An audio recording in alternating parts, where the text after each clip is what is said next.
Well, hey there, friends. Rebecca here, the Dragon Librarian from Farmington Community Library, and I'm here today with a really fantastic, great young adult graphic novel that I think is just absolutely perfect to read in the summertime.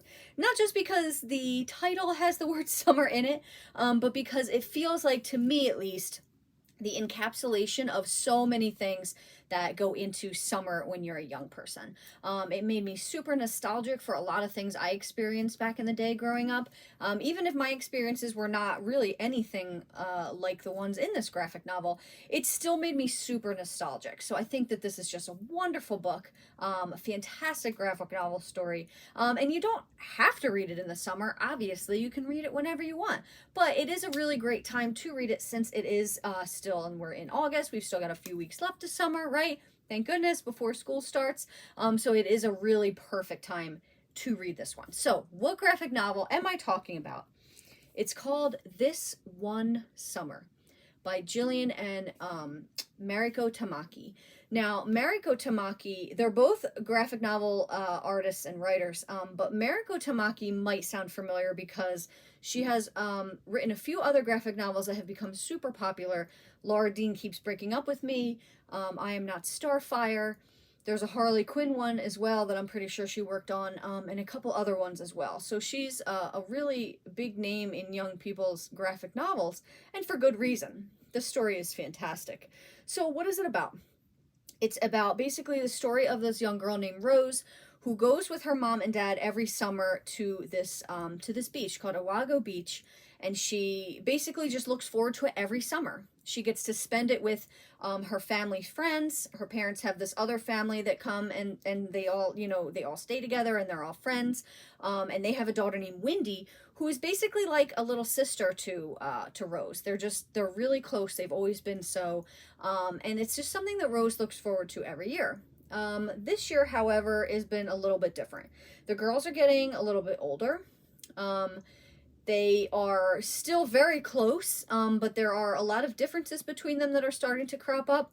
Her parents are constantly fighting for reasons that become clear towards the end of the graphic novel, but kind of leave you guessing throughout the story. And Rose and Wendy get kind of wrapped up in this this sort of like pseudo tragedy that's happening with some of the older teens on the beach. And it's very interesting because, when you're a teen, it's hard because you're not a kid anymore, but you're also not an adult yet. And it's this weird liminal space being a teenager, right? And this graphic novel just really captures that feeling so well. This feeling of just, how different it is to be on vacation for a while, right? When you go on vacation for a long period of time and you're with these other people that you really only see certain times of the year, it's an entirely different experience than how you're living your day-to-day life.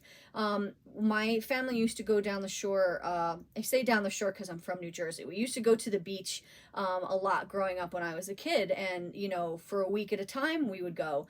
And there were families that we would see every summer, but I didn't have any contact with them during the rest of the year. So it was just a really interesting like nostalgia trip, I feel like, that just all the highs and lows of not only being a teen but also of summer as well. They are going to the store to rent videos to watch and candy, and swimming at the beach and collecting shells and gossiping about like the local boys and the local drama, all the stuff that is going on in town. So it's just a really great slice of life story about these two girls, Rose and Wendy, and their friendship, and how it has evolved and how it's specifically evolving while we watch, basically, during this one summer. So wonderful graphic novel. I highly recommend it. The artwork also is just phenomenal.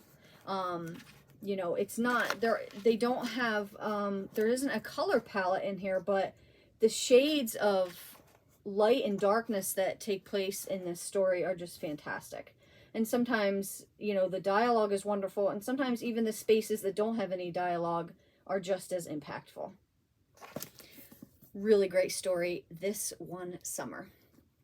So that's what I've got for you guys today. I hope that this graphic novel sounds really interesting and fun. And if so, please feel free to check it out from Farmington Community Library. And speaking of graphic novels, if anybody recognizes my shirt, which says Black Cat Bookstore Cafe, if anybody recognizes what graphic novel that is from, leave a message in the comments. I'd love to hear your thoughts. Thanks so much, friends, and have a wonderful rest of the day.